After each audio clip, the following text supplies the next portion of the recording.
Now, if you'd caught him in the act, the shooting might have been justified, but you didn't catch him in the act. And you had time to bring in the police. You didn't do that either. You're guilty of murder. Premeditated and with vengeance. That's first-degree murder in any court of law. Are you telling me to plead guilty? When I advise you to cop out, you'll know. Cop out? Well, that's plead guilty and ask for mercy. Well, if you're not telling me to cop out, what are you telling me to do? I'm not telling you to do anything. I just want you to understand the letter of the law. Hello, listening people. Hello. Hello, Bartek. How are you doing? Melting. How are you doing, Ryan? Objection. Oh, sorry. I mean... Sustained. Yes, sustained. Have at it, Ryan. Have at it. Have at me. Have at you. Bartek is melting in the summer Australian heat, and I'm doing just fine. In all fairness, I'm wearing very breathable exercise clothes, and Bartek is wearing... I don't even know what the material of that shirt is. Yeah, it's very soft. Is it a velour? Is it... Well, it's that type of material that if you brushed your hand one way, it would change color pattern. Yeah, it is one of those. He's wearing a carpet, everyone. Bartek is wearing a carpet for a shirt today. Yeah. And we are here on Spit and Polish Presents to talk about a movie that has come recommended. We're two spitting young gentlemen, or in Bartek's case, a melting young gentleman. I'm covered in spit. Who we both happen to have some kind of Polish background. Bartek, yours is more direct than mine. Yours is the generation just above you. I've got mine the is bloodline. 2. You've also got the blood. The Polish blood. Bartek's got hair all over him. I like the idea of I'm visualizing you as this disgusting creature who wears carpet covered in spit and sweat and hair. The carpet man covered in spit, hair, yeah. Yeah, and sweat. And Don't forget the sweat. Melting. We didn't even say sweat per se, just melting. You're also melting like an ice cream. Yeah. Now visualize that as Bartek says his opinions on the movie that came recommended today. We have a mode of recommendation, a method to our madness. Us, the hosts here, recommend a movie, and you, the listening people, can also recommend a movie. 1 week, it will be Bartek's suggestion. The week after that, it is mine, and then after that, it is you, the listening people. And today is one of my films that I recommended. And for fun, with 2025, we had an overriding theme, which was older cinema, things from a while ago, and this was the last one for me to pick. And by happenstance, I feel like mine kind of connect in a fun way from the start of it all to the end of it all, where we're dealing with crime and justice. Because my first one was M, where that one was very much about like the mob mentality, but also like the back 1930s Germany, like the very methodical nature of its, at that time, forensic detective work. And then here we are today to talk about Anatomy of a Murder, which is very much about the legal side, the aftermath of a violent crime and all of the little details and all of the minutiae that lawyers and judges and the defendants and the DA, all of those people do to get a case off the ground, get it to court, and then get it done and get a verdict. So everyone, if you have not had the chance to see the 1959 film Anatomy of a Murder starring James Stewart or Jimmy Stewart, which do you prefer, James or Jimmy? I think for this film, we'll go with James. Because it's much more serious? Yeah. Then It's a Wonderful Life? He's a little goofy in this, a little bit. He's just a humble country lawyer. Yeah, he likes his jazz music. He loves his Duke Ellington. But please, everyone, make sure to give this a watch for yourself. This movie is a legal drama based on a real case, based on a book that was based on a real case. But the tale, how would you tell people this? Just a quick log line of the movie to sell them on giving it a watch for themselves. Sure. So this one is a legal drama that the main character is the soon-to-be defense attorney for the defendant. The defendant has murdered a man who raped his wife. And, you know, he's a bit of a dubious character, and our defense attorney, you know, he's a bit suspicious about him, but he takes the case, and it's basically following how he defends him, and a lot of the appeal of it is you, the person watching the film, kind of have to form your own opinion because things are a little bit up in the air about like what the actual truth of the case is. As well as the motives for why our lawyer is doing this case in the first place. That is a part of the dubious nature and the appeal, the drama of it all. So that is Anatomy of a Murder in a quick summary there. Please watch it for yourself. What an amazing time this is. I have seen this movie only once before. I love Jimmy Stewart. I love James Stewart. I love a lot of these actors, a lot of these people, big and small. I've only seen one other film by Otto Preminger, and that is Laura, a very, very interesting movie. And if you're a fan of Twin Peaks and David Lynch, definitely one worth checking out to see the kind of lineage of things going on in cinema and television there. Otto Preminger himself was a truly fascinating man. This film is made up of people in front of the camera and behind the camera who are all just supremely entertaining figures in their own rights. Whether it's George C. Scott shows up in this, he's just one of the lists of names because he wasn't a big one yet, but that second role, I think the truth said. Yeah, and our first Oscar nomination. And just a whole cavalcade of people just of note for us on the podcast. There's some returning faces, obviously James Stewart and George C. Scott, but even what was his name? Parnell, the we've seen him before? Yeah, he was in Bus Stop.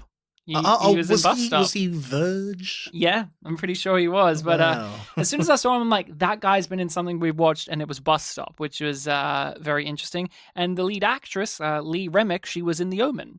So a lot of people coming in and out for us on this pod. I loved this movie the first time I saw it. I didn't know too much about it. I thought for the longest time that this was a Hitchcock movie. James Stewart, the poster is, that art style from Saul Bass. I just assumed Anatomy of a Murder just feels like such a Hitchcockian title. I just thought, I can see that. I thought, this is one of those Hitchcock movies, right? And, James Stewart was always one of his go-to guys, him or Cary Grant. And I was like, maybe that's what it is. But no. I watched it because my wife owns this film on DVD, and she said, "Hey, you haven't seen that? You've got to sit down and watch this." And I was totally enraptured by the movie. I love legal dramas at the best of times. I just think the razzle dazzle of courtroom affair is just so magnetic because there's an image of what you want the real life version of this to be. And then the difference of actually seeing it dramatized. Like in the real life version of a legal proceeding, you want it to be straightforward. You want justice to be at the forefront. You want the truth to be told. You want the right verdict to be had. But when you watch a dramatized thing, you want it to be messy. You want them to scream and yell. You want them to do snide little tricks at one another. You want George C. Scott to block the view of James Stewart to see his own client. Like, these are the things that you want. And this movie, it bathes in all of that. Yeah, you want the "he was my father" moment. Yes, and you want to see the prosecuting attorney have, and I'm just going to jump to this now, one of the best acting moments in this movie. Shock of shocks, it's George C. Scott. He is so cool. He's so cool and calm in this movie, but the look on his face when that reveal happens is some of the, and I'm not joking, without exaggeration, possibly in the top 3 I've just eaten a shit sandwich face I've ever seen delivered in all of cinema. The look on his face of, I've just eaten shit. Like, oh my God, I'm fucked. And the acceptance of it. Mwah. But I wanted to come back around to this film at some point on the podcast, and it seemed like this was a good excuse as any, and we're wrapping up, and I was just, I'm like, do I want to choose one I haven't seen? I have seen, and I kept thinking back to you and I, along with some others, had a movie night a while ago, and we watched 12 Angry Men. And I remembered you really enjoyed 12 Angry Men. And in the back of my mind, I'm like, oh man, 12 Angry Men and an Anatomy of a Murder would be a great double feature. That'd be a great double feature. Or just a great pairing of you get one side of it and then the other side. Heck, this movie even has a speech about 12 people. in a room, 12 different lives, and I just said 12 angry men. He was advertising, come see this film. What about you? Have you heard of this film before? Any familiarity? Have you seen it? I'd heard the title floating around, but I can't say where I've heard it. This was one where I had to remind myself what you'd recommended because I had to do the description for last week's episode. So I had to listen back just in the episode. Okay, Anatomy of a Murder, looked it up, confirmed the year that it came out on its Wikipedia page, and just the first sentence said that this is a legal drama. I'm like, oh, I'm on board. Because yes, I did like 12 Angry Men, and even for this podcast, we did Breaker Morant at one point, and that one really scratched the itch that I had.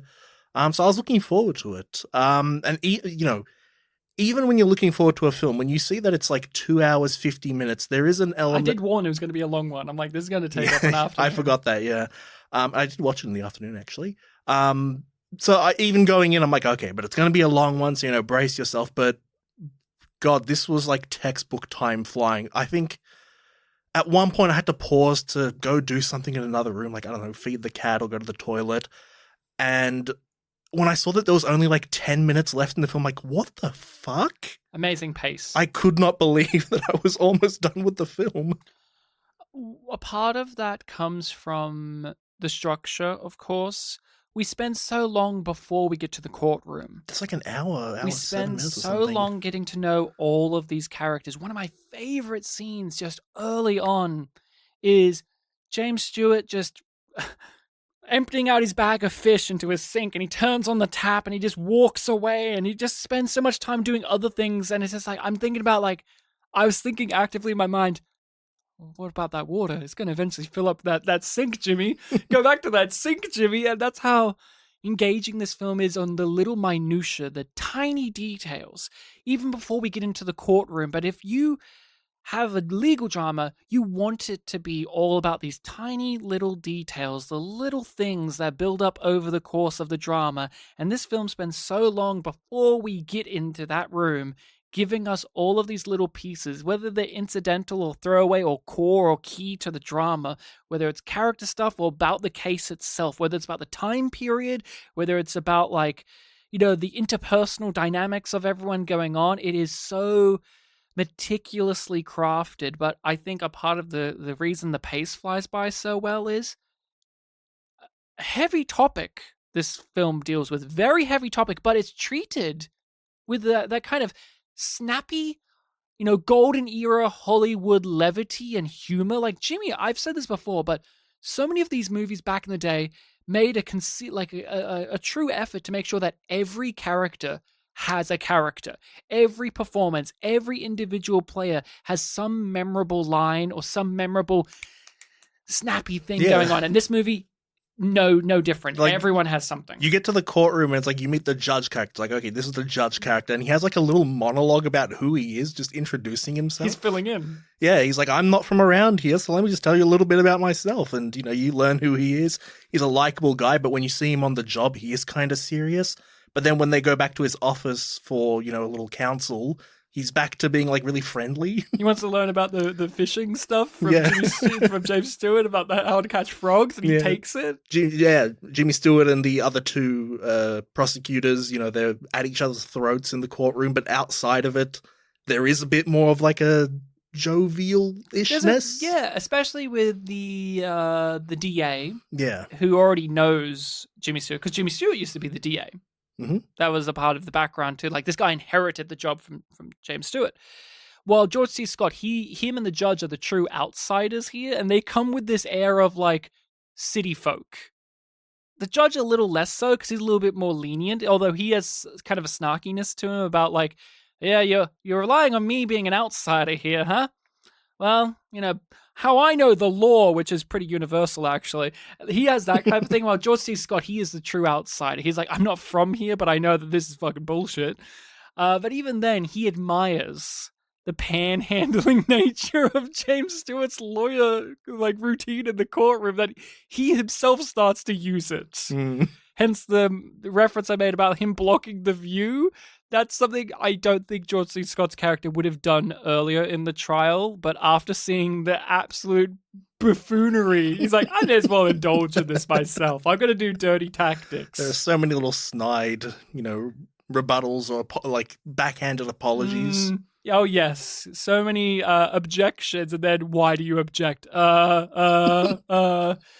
There's so much to tap into here. I want to say, before we go into more of the film itself, I want to talk a little bit about the behind the scenes of this movie. Okay. Otto Preminger was a very interesting man. He was the original Mr. Freeze, because he was in the 1960s Adam West Batman, and he was Mr. Freeze. Mr. Freeze was not a comic book character that originated from the 60s Adam West series. Okay.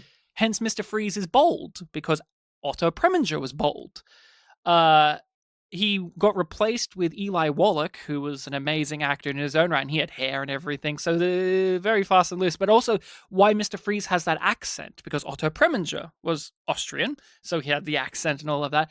But one of the things I thought was really interesting about this movie is this is based on a real case. This is based on a book that is still like held up as like a great legal book. If you're a law student in America, they still talk about this book and just like how this lawyer handled himself, and even like what seems like great Hollywood, like how to structure a thing happened. Like the whole, and please people, check out this movie because we're going to get into spoilers and more. Oh yeah, this is a good one. Skipping out on paying him at the end and saying like, I had an impulse, that happened. That was a real thing. That actually happened. The letter and the impulse, that all happened to this lawyer, apparently. But Otto Preminger, he had to deal with McCarthyism, of course. He was an artist, and he had to deal with censorship, and he had a real bone to pick with the McCarthyism of the time, and he was friends or associates with Trumbo and a few others. I mention this because, did you know anything about the actor who played the judge in this movie? I did read up about him. Some of the details escape me, but wasn't he related to that original case in some way? He was not an actor. He was a real life lawyer. And he had to deal with McCarthy because McCarthy started to turn in on the army itself and trying to accuse the US Army, of being communist to some extent, and doing witch hunts on people within the army, which is... that was above, that was too much. And this attorney, and you can watch the footage on YouTube yourself, he had just this absolute dismay of what a pig of a man McCarthy was. And he basically led to the downfall of McCarthy and McCarthyism by having this great exchange where he was just like, you've already done enough damage to this young man. And McCarthy trying to bargain, and he just says, have you no decency, sir? No decency at all. And just like that just killed McCarthy, basically just ruined the reputation of the man, of just a man with no decency. And so Otto Preminger, who was not a big fan of that whole era of the entertainment industry, decides, who should play the judge in my movie? The guy who said, do you have no decency, sir? And I think that is just such a beautiful thing, because he's not an actor, but he feels so natural. He feels so real. You read the behind the scenes. He didn't learn any lines. He was reading off teleprompters and cue cards. But I didn't know that. You can't tell. No, he was fantastic. Tell at all. He was just so personable. And there is something to, and we haven't had this too much on the podcast, but there is something to people who are not actors being in dramatic movies anyway, like, not documentaries, but like actual just, here's a narrative drama, and we've thrown a non-actor into this because they just have a certain realism, a certain something, whether they are a part of this, like Joe, a film with Nicolas Cage, had an actual homeless man play an actual homeless man role, and he just was so natural because that's what he was. And then this movie, it's like, we need someone to play this judge.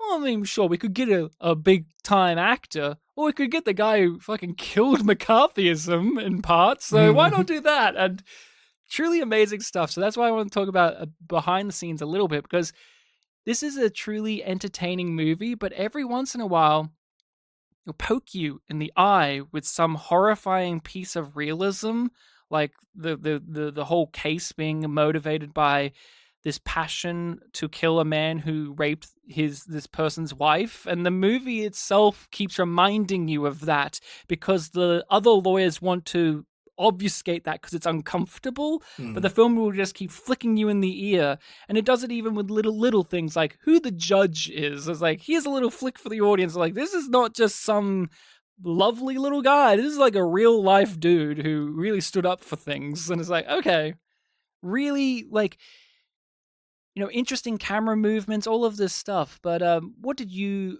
think about like some of the legal stuff of this? Because did you know that this was based on a real thing after you saw the movie? Only when I was reading up about it afterwards. While watching it, like, none of that stuff was really in my head. Does that change things for you when you watch something, whether you learn in retrospect or while you're watching it that, oh, this is based in part on a real life thing? Does that like alter your perception or give you like a different lens of criticism? Kind of. I do remember earlier this year we did Lorenzo's Oil, Mm-hmm. and I mentioned that I didn't know it was based on a real life thing until like the credits, like, laid out like, oh, where they are now. I'm like, oh shit. And I felt like I was being a bit insensitive, like, oh yeah, this kid's gonna die, but like, oh shit, he this is a real kid. But to a degree it does. But I do, if it's information that isn't like immediately like given to you in the film, then I just treat that as like kind of fun fact thing. Yeah. Like, I know that we've talked about like the Twin Peaks: The Return a couple of times. And in the very last episode, literally the last scene, they go to a house and the lady that lives in the house is actually the real life lady that lives in that house. Yes. And you always put that up as like, oh, and it's extra fascinating because of this thing. But I kind of take that as like, well, the show doesn't really give you that fact there. So I kind of discount that. And just treat that as like a fun fact thing rather than like, oh, that makes it even extra crazy.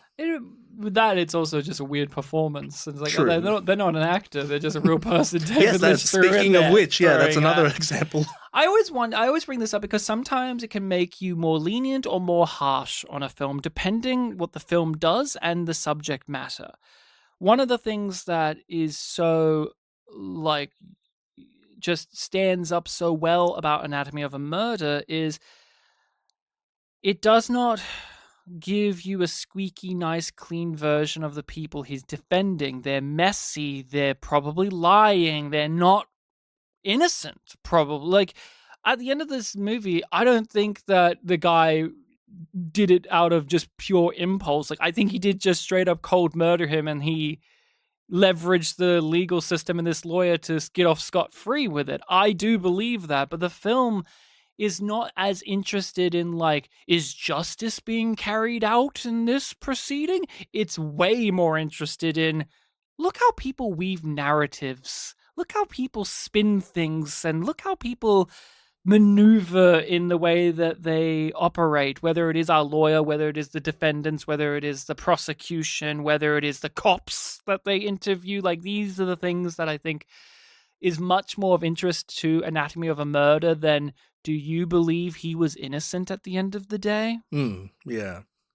And I like that, but I think it adds that there is like this element of this is a true story thing, because like, we want things to be in real life as clean as narratives are. You want it to be as simple as like, he did it or he didn't. I think the legal system wants that too. And that's exactly it. And we're seeing these characters try to force it into that being, but every now and then the film will rear its ugly head up and say, you can't.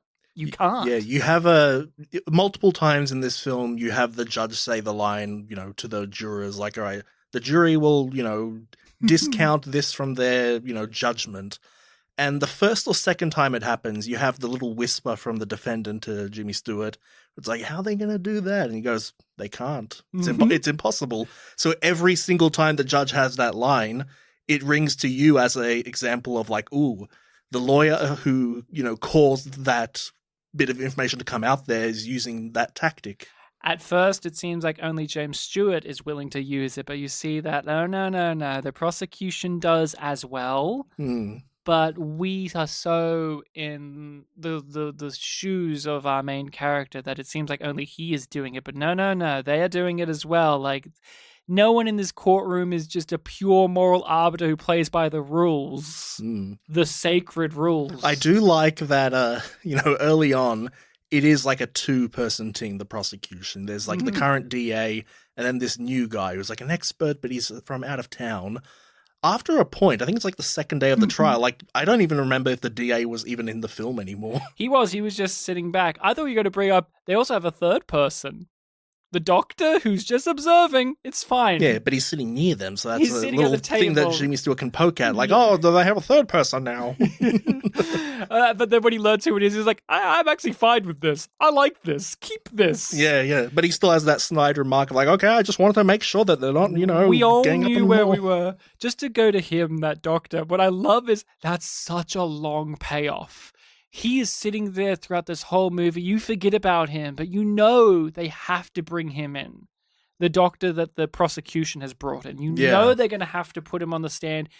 There's got to be something here. And what I absolutely love is it's such a long payoff for such a short exchange from James Stewart, because he just basically within like 2 or 3 questions makes this guy confirm exactly what he needs and then just goes, okay, that's it, I'm done. And it makes the prosecution look like dumbasses for having this guy there for days on end. It's so awesome. It's just like, so you agree that you would have had a better way to evaluate him if you actually did the evaluation in person, right? Okay, yeah, great. Well, yeah, I have to admit that yes, because they did the evaluation, I didn't, yeah. Okay.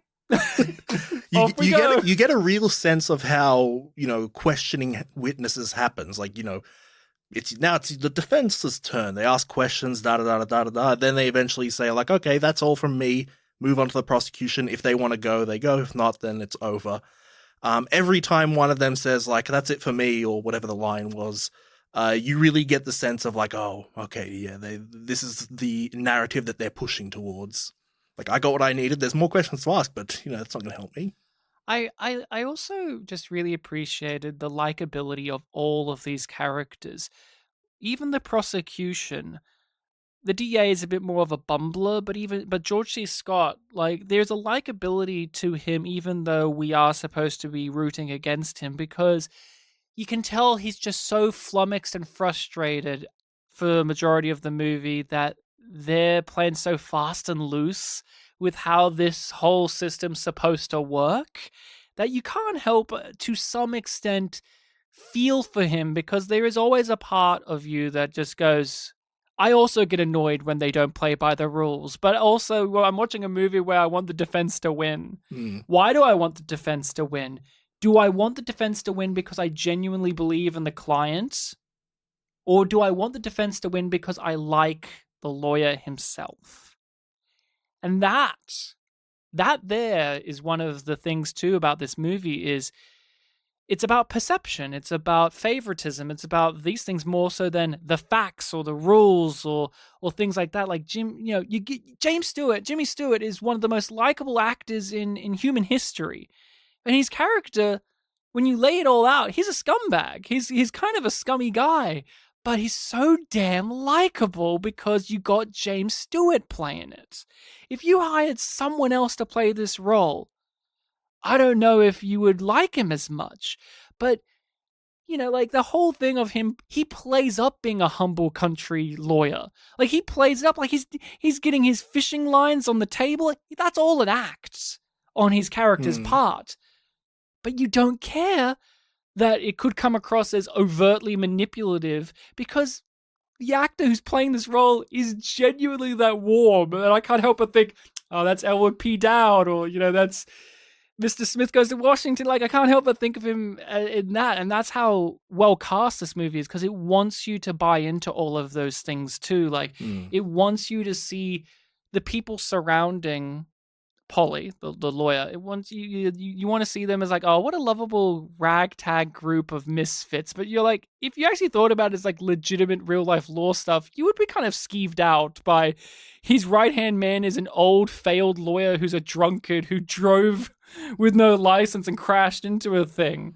That doesn't fill you with warmth and joy. But in this movie, you just go, no, but I like that guy. He got some good information. To me, so I like Parnell, so it's fine. I think it also helps that the film kind of takes the stance that this whole legal system, it does reward people that manipulate it. Mhm. Like everyone is doing it. Yes. So it's not just on like, oh, James Stewart, you muddied the waters of this whole system. It's like, no, he's just getting by. If he didn't do it, he would be struggling. Exactly. But you played the game. Yeah. But the fact is, it's a game.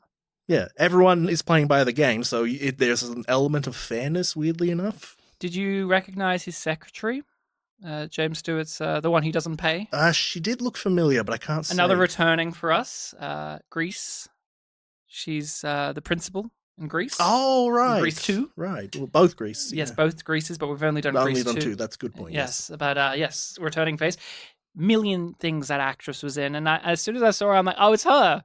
She always played like the secretary or the best friend or like the one who was always surly. She always had a surliness to her, and I absolutely adore like one of the final conflicts of this movie is, oh no, what's going to happen when she finds out we haven't been paid? Because the whole thing is, you've got to pay me. Yeah, you can't find me until you pay me. Oh, that was such a great line. Yeah. Such a great line. I was thinking of, we did Pillow Talk a month or so ago, and we had a thing about how, there was a male lead, female lead, and the male lead had like a buddy to bounce off of. The female lead didn't quite have one. Like if we had this kind of character for the female lead in that film, that would have just solved so many things. Yes. So let's talk a bit more about the people at the center of this case. Let's talk about Lee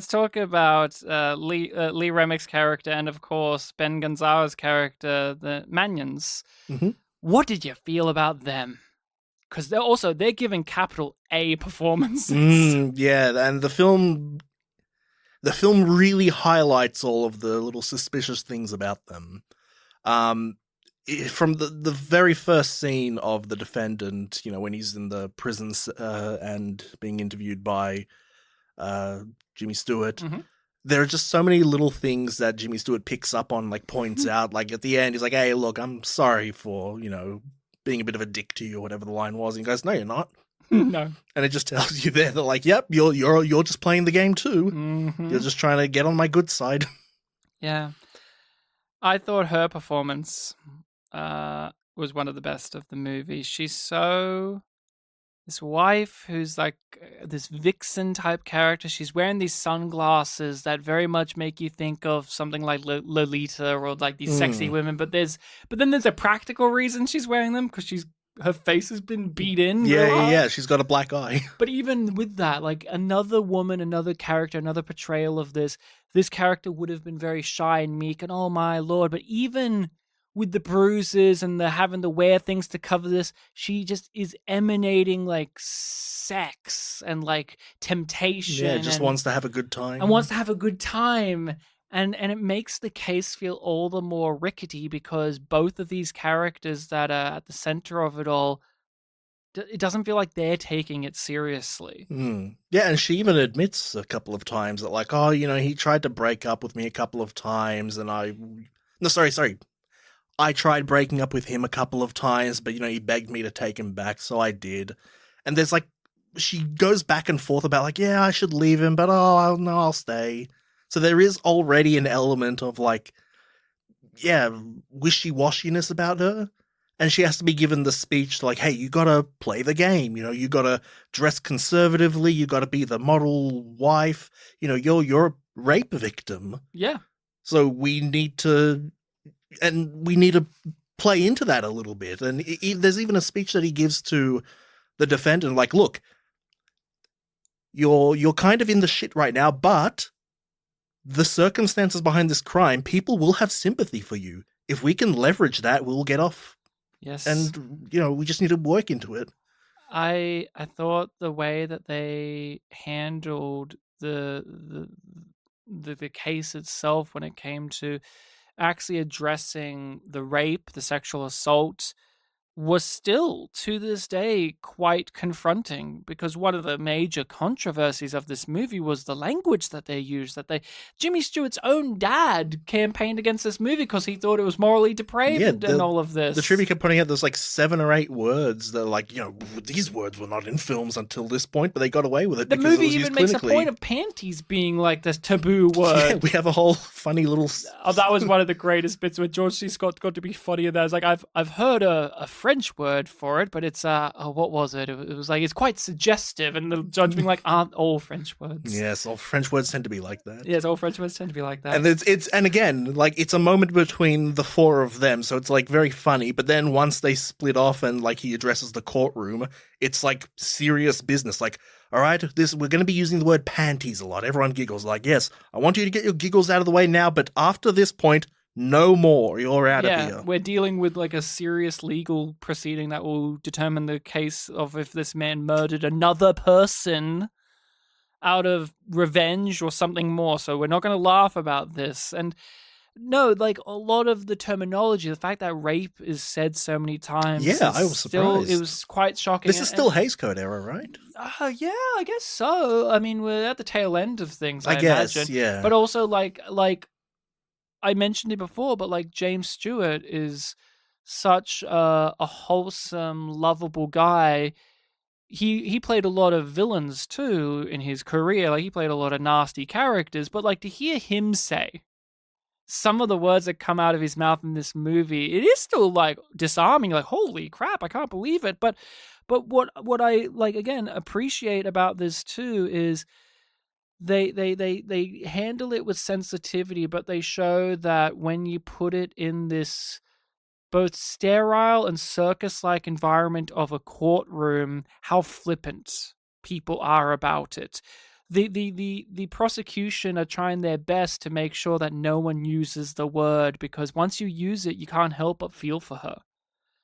And I thought that was one of the highlight moments too, of James Stewart calling that out and being like, no, let's get it out there. And even the judge being like, I don't like I don't like this, but I mean, it has to be said. It's kind of his goal for like the first half of the film. Like, we got to introduce it there, and like once it is out there, the prosecution has some line about like, well, since the defense has successfully managed to introduce this element, we can introduce this. Yeah, we have to do things that we weren't exactly planning. So call in this witness. It is actually one of the biggest dramatic points for the judge. Him having to sit back in his seat and deciding whether or not they can say these words and use this and actually allow it into the court. Like, he's been a very jovial character, and he does have his serious moments, but I would never say like his character is like a stern judge, or even when like he pulls them into line, he's never like banging his gavel and yelling at them. He's very, very friendly. But this is the moment in the entire movie where you really see him have to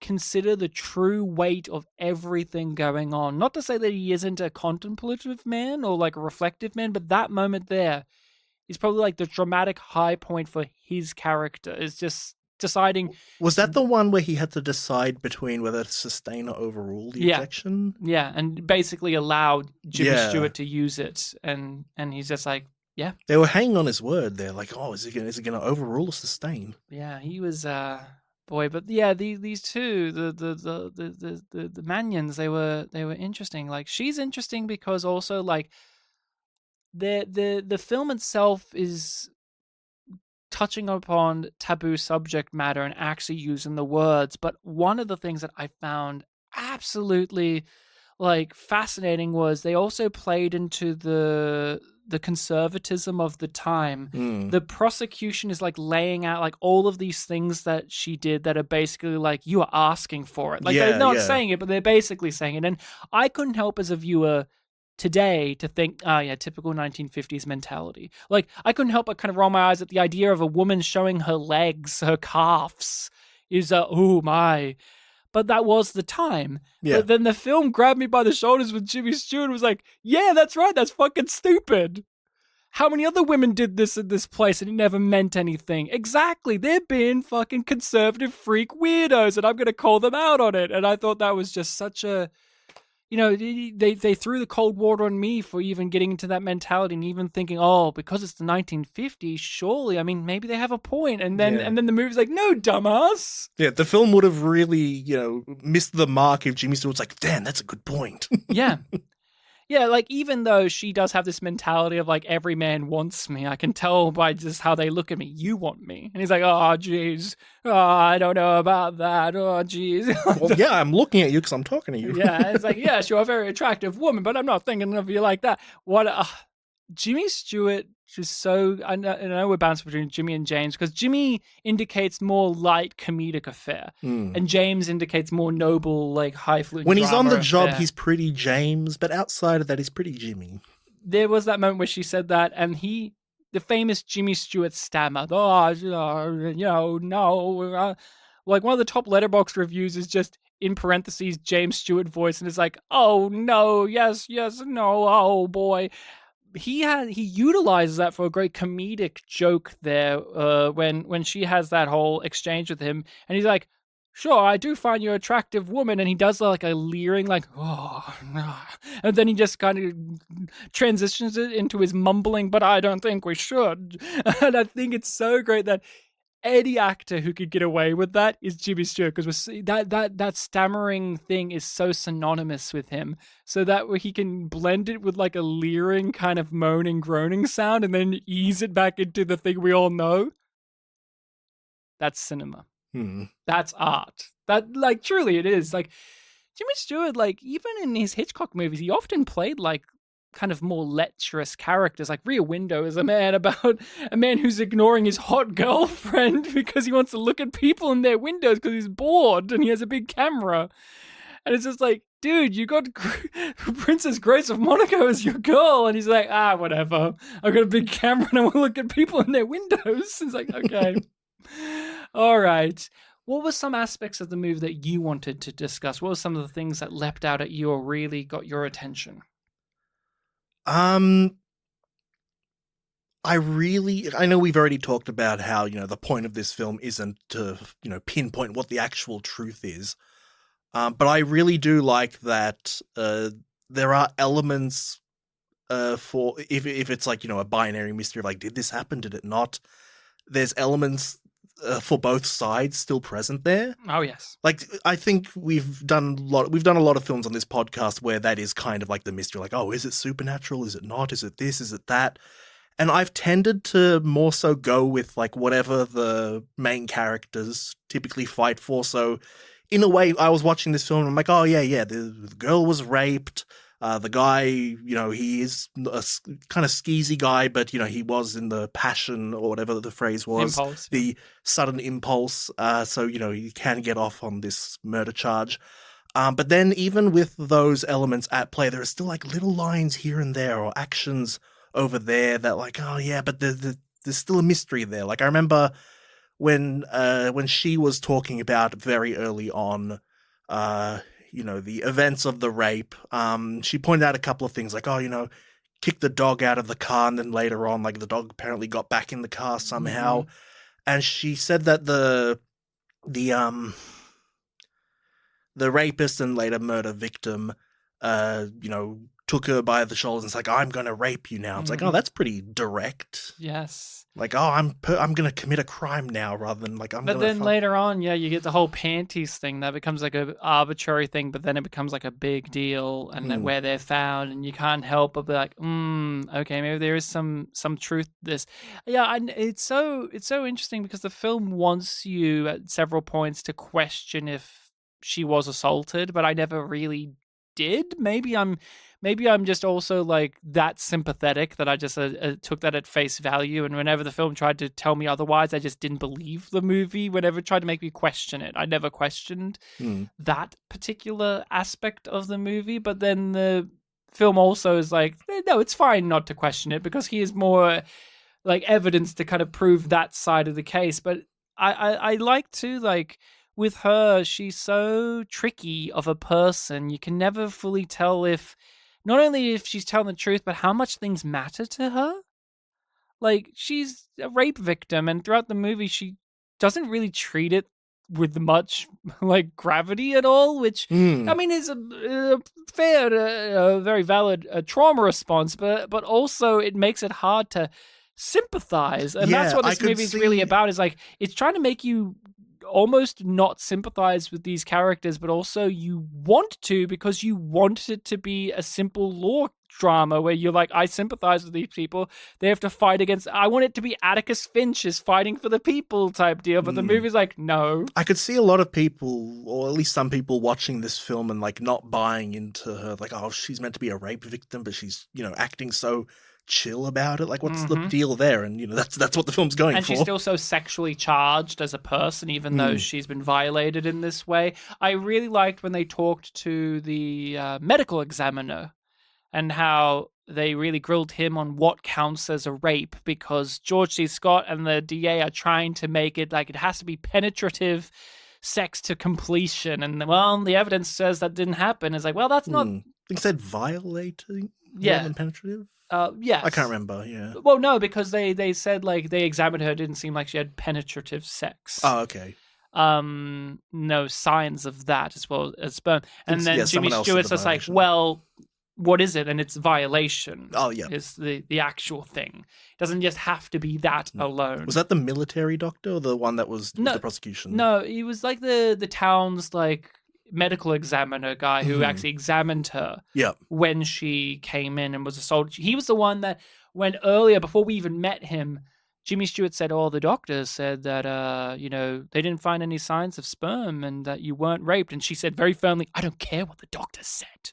And it just that's like the most like visceral you feel from her about her situation in this movie, was that little exchange, and like that line delivery was the most you could tell something like that that's like hit a nerve with her. Everything else, not so much, but that one little exchange is like, okay, she doesn't like that this so-called medical expert is telling her that this thing didn't happen to her.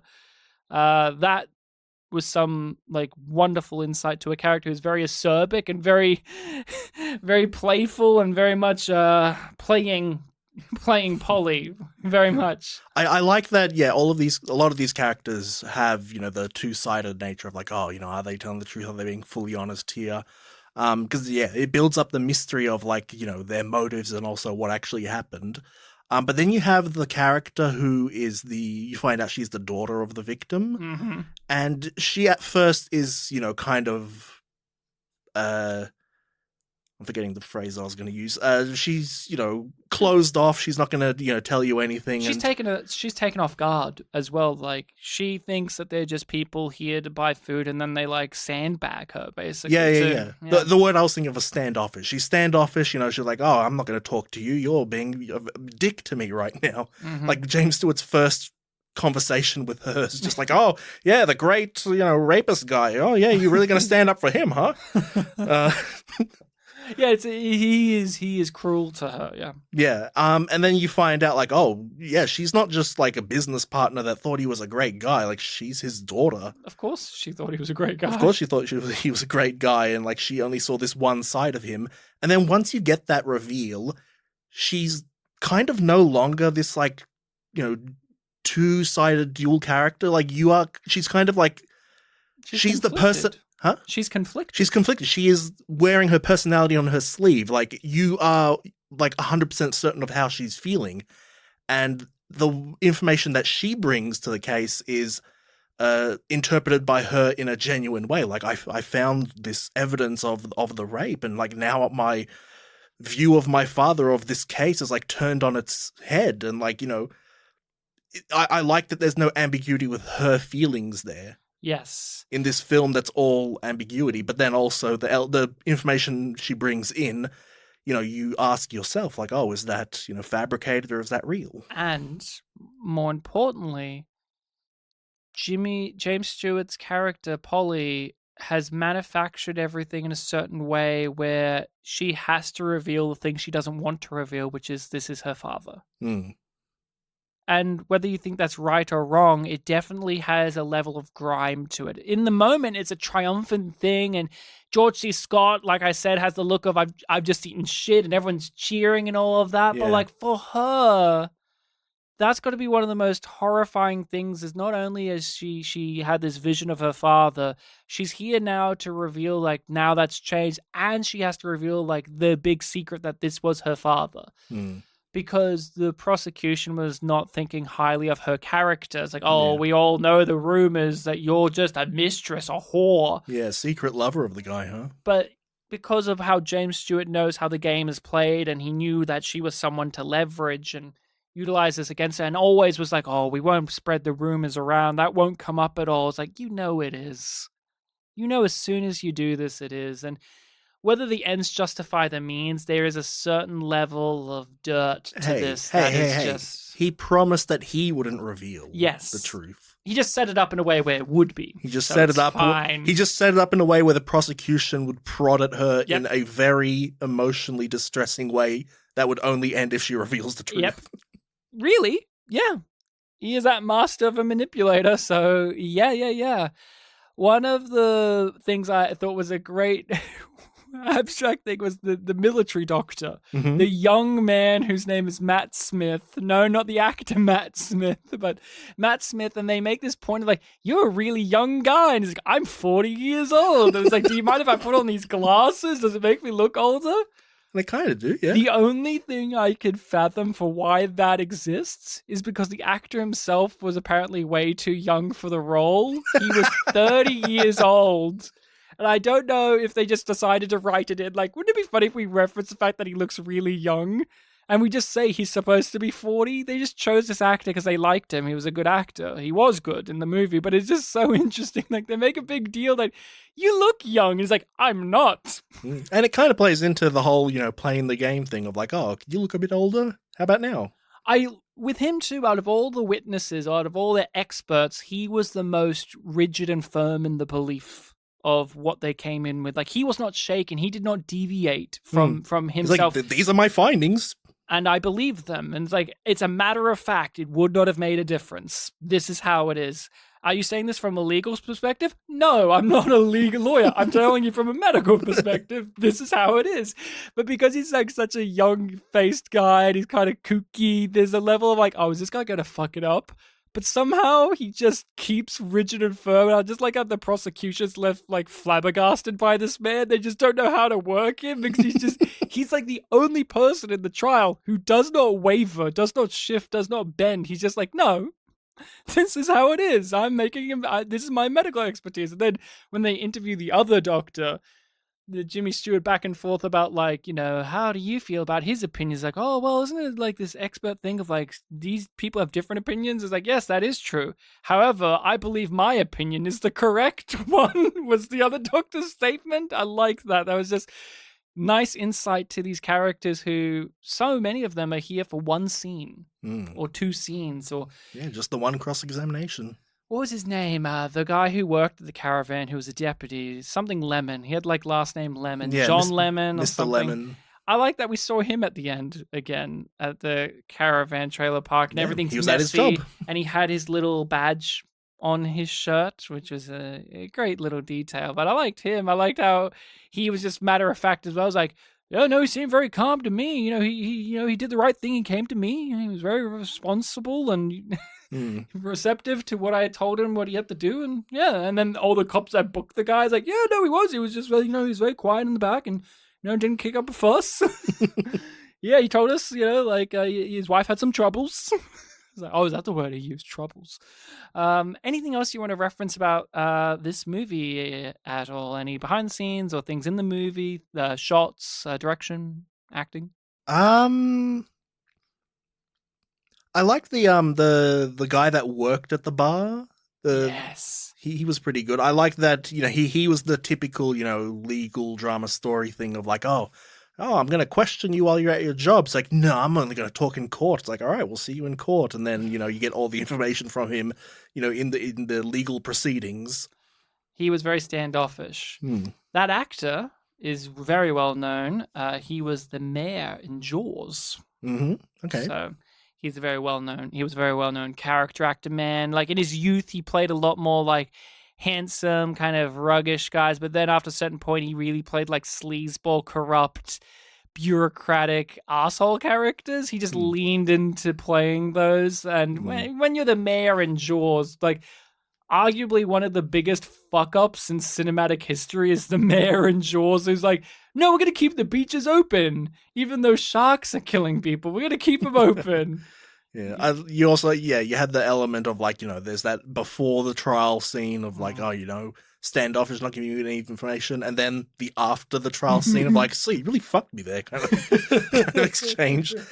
No questions, no answers. I haven't mentioned it yet, but obviously I was thinking of Ace Attorney throughout a lot of this. Just a lot of the little elements that you have in those games where it's like, the different types of witnesses, different kinds of attitudes you have from characters.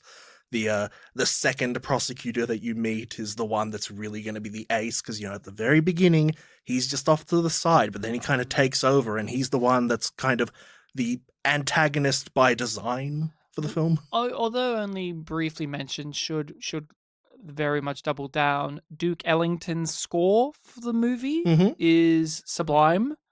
It is appropriately used. It's very much front-loaded. As soon as we get into the courtroom, things change. But that jazz music, the Duke Ellington was a legend for a reason. He gets to appear in the movie, of course. Yeah. As James Stewart's best friend who plays piano with Pie. But I like that. I like it. Makes it feel different to other legal dramas. Like when you think of legal dramas in general, there's a stoicism, there's a sternness, there's a even a level of pomposity to it. Yeah, not the type of thing where you think free form jazz catchiness. Yeah, yeah, and I thought like it gave a great atmosphere and character to the film. Only recently did we do Patha Panchali, where that movie did a very similar thing where it got one of the greatest musicians of its time and said, hey, could you do your style of music for our movie? That one makes a lot more, like, makes a ton of sense since, they got Ravi Shankar and that movie's dealing with, like, a lot of Indian cultural stuff. So having him play the sitar for 12 hours and editing what works in the movie makes sense. But, it's that idea of like I'm making a very sensibly made personal movie, but I'm going to get one of the greatest musicians working right now, or like someone with a definitely a pedigree in a certain field of music, and I'm going to get them and they're just going to do their thing for the movie.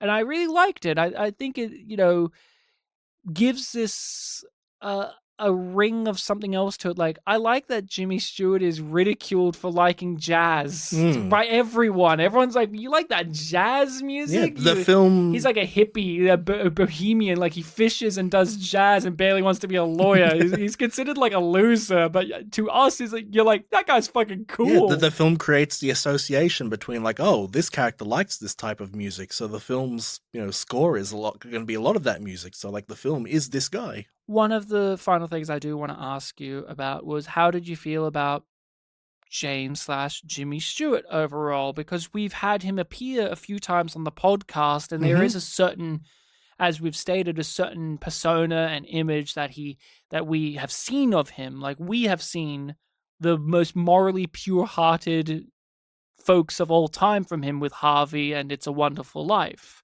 Those are the only two we've done right now. I believe so, yeah. I just wanted to make sure.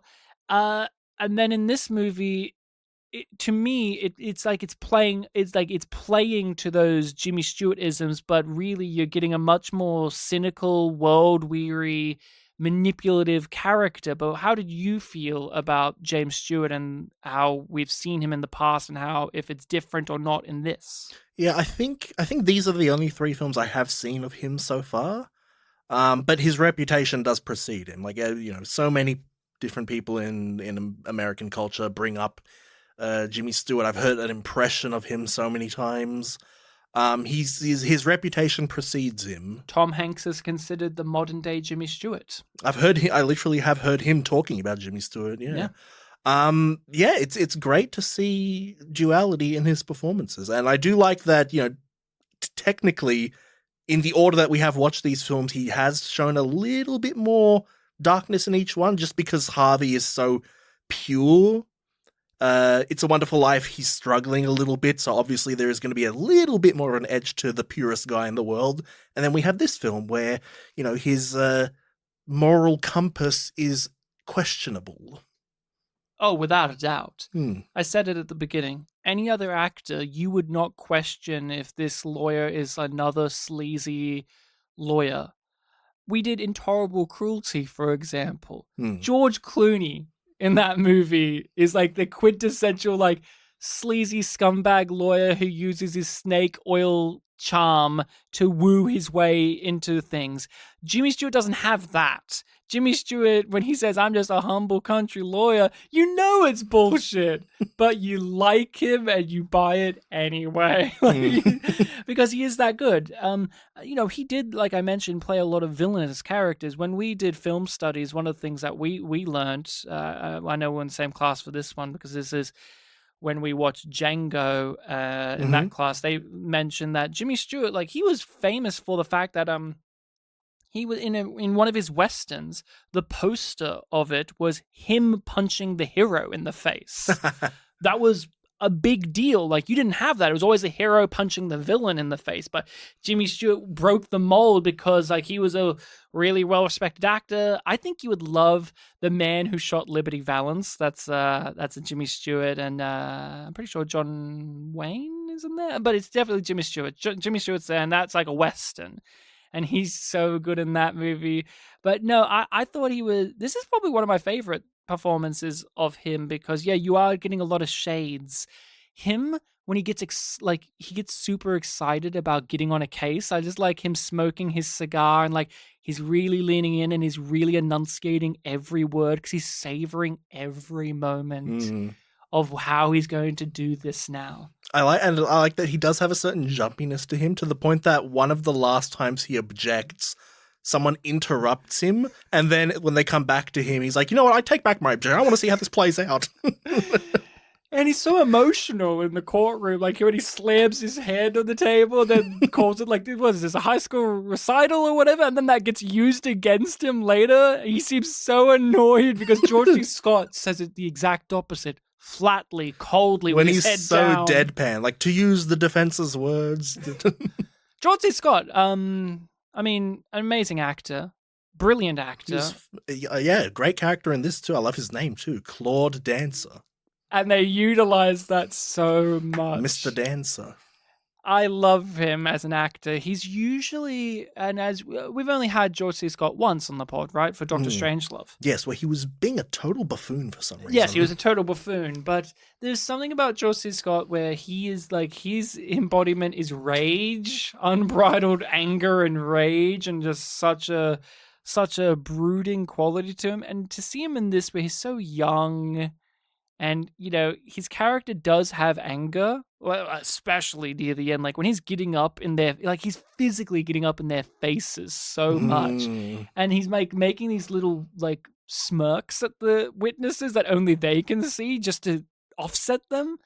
It's so magnetic. You can see why this is an actor who would go on to have the career he did and have all the accolades that he did, because he seems like a worthy adversary to James Stewart in this movie, because they're both playing up that they're ultra professionals, but really they're willing to get in the mud and roll around and play dirty at this game of law and order. But no, Anatomy of a Murder, fantastic film. I don't really have any problems with this movie. This is one of those movies, like, I have no problems. The pacing's great. The filmmaking is great. It's visually great. I mean, this is shot in black and white in an era where color could have been the way to do it, but something about the black and white of it all just made it feel all the more appropriate. I walked in not knowing if it would be black and white or color, so it actually did kind of surprise me when it was black and white. But Do you think we'll ever cover a movie where James Stewart's in color? Because we've only seen him in black and white. Yeah, that's true. That's true. I thought you were going to say we're going to see a film of his that's shit. Don't say it. He's one of those actors where I've only seen him in the good ones. What if the only shit film he's done is in color? Yeah, that's like, true. oh, that's his secret. He's not actually a good actor. He's just really complimented by black and white. One of the films that people definitely have done a big shift on is Vertigo, the Hitchcock movie. I remember for a very long time that was considered a bad Hitchcock movie, or one of the lesser then, and I think you definitely a mentioned that, yeah. lesser Jimmy Stewart movie, because I think he didn't want Jimmy Stewart for that one. I think he was like, he's too old. But nowadays, that's gone through such a critical reevaluation that some of the best filmmakers of all time consider it to be one of the best films. I must admit, that's another Hitchcock one and a James Stewart one that I would always be interested to cover on the pod, because I've only seen it once and I personally didn't like it. But I've heard such great defenses and such great talk of it that I'm swayed to revisit. Oh yeah, put it in the Freddy Got Fingered tier. Yeah, that's it. Yeah, that's it. I mean, I finished it. I mean, that's the difference, I guess. Freddy Got Fingered, I didn't finish when I first saw it. Do you think Jimmy Stewart likes Freddy Got Fingered? I don't know. Was he alive for it? I don't know either, but do you think he would like it? It uses bad language. This film uses bad language. Yeah, I think he would have been a really big fan of Rip Torn. Yeah. I think he should have played the Rip Torn character. Do you think he would have liked the scene where Rip Torn talks about fuck me in the ass? Yeah. Fuck you, daddy. Fuck you, daddy. All right. I haven't said it yet in this episode, so I know it's been very ambiguous and up in the air, but I think it's time to reveal it. I love this film. Yeah? I liked it. You would recommend? I would recommend it. I'm sorry for leaving you all in suspense, but I do in fact like this film. Now it is time for us to hear what the listening people's recommendation is. The film to finish us off for the year. It's like a Christmas present. And to get us into the holiday season. Now, Bartek, would you be okay to tell us all what film has been pitched our way and how it ties into the holiday season? Sure. Last year, for a couple of years now, I've been the one to recommend Christmas episodes, and I always seem to land on picking non-Hollywood films because of my cycle. Last year I recommended a Russian film, and the way that I led myself, Russian or Ukrainian, it was up in the air. And the way I led myself to finding out about that film was that I was looking into what are some Eastern European Christmas films? And I was surprised to see that one of the films that we actually have on our list popped up in a lot of the search results that I was getting. It's not actually technically a Christmas film, but it has like a Christmassy vibe, apparently. And it is very much beloved in Eastern European countries, especially in Czechoslovakia. And it's not Eastern European, but Germany as well. And in fact, this film is a Czechoslovakian and East Germany co-production. It is the 1973 film, I think it's 73, 3 Wishes for Cinderella. 3 Wishes for Cinderella is out there and available for people to watch, but recommend you do give it a watch. We have not seen this film before. I don't know anything about it. I mean, Cinderella comes with certain connotations, but how they execute that, we have both been big fans of Czech cinema in the past, so it'll be good to go back and see it in a different realm as well. I don't know if it's going to be silly or serious or what have you. The only film I could associate with this that I've seen is, I'm forgetting the director's name, is a beloved Czech director who did Baron Munchausen, who famous adaptation of the Munchausen, Baron Munchausen, von Munchausen, that had our favorite actor in Czech cinema as Munchausen, as what am I? Milos Kopecky, and that was very much like we're telling a classic tale in a very Czech cinema way, very visual, playful. That one was tinted, but that's the best guess of what I can imagine a Cinderella film being. Yeah, but we'll have to wait and see. I think this one might be a family-friendly film, but I'm not too sure. Yes. I know that maybe I'll talk about it next time, but I had a bit of a journey getting a copy of this film. Thank you for going on that odyssey and that journey. And people, make sure to tune in for that episode to hear what our next year's theme will be. Oh, we're going to have another theme. I have it locked in. Okay. I'm going to discuss it with you after this, but everyone, well, unless you want to be surprised on the report. I mean, maybe it'll influence my pick because I have to end the episode with my pick. That's true. That's true. All right. That is it, everyone. You can find us on social medias of Facebook and Twitter, Spit and Polish Presents, as well as all of those podcasting sites, even YouTube. You can leave us comments and talk to us directly over on those social medias, or our email address, which is... Our email address is spitandpolished@gmail.com. Let us know what you think of the things we've discussed here today, as well as your own recommendations for movies. We add them to our list, Please and we give 'em. eventually get around to them. Yes, Gimme, please. gimme a recommendation before midnight. Thank you, Bartek. Thank you very much. But that is all. Remember to be kind to each other, or else Jimmy Stewart won't pay you. Do you think people appreciated my ABBA reference there? You call them ABBA, not ABBA.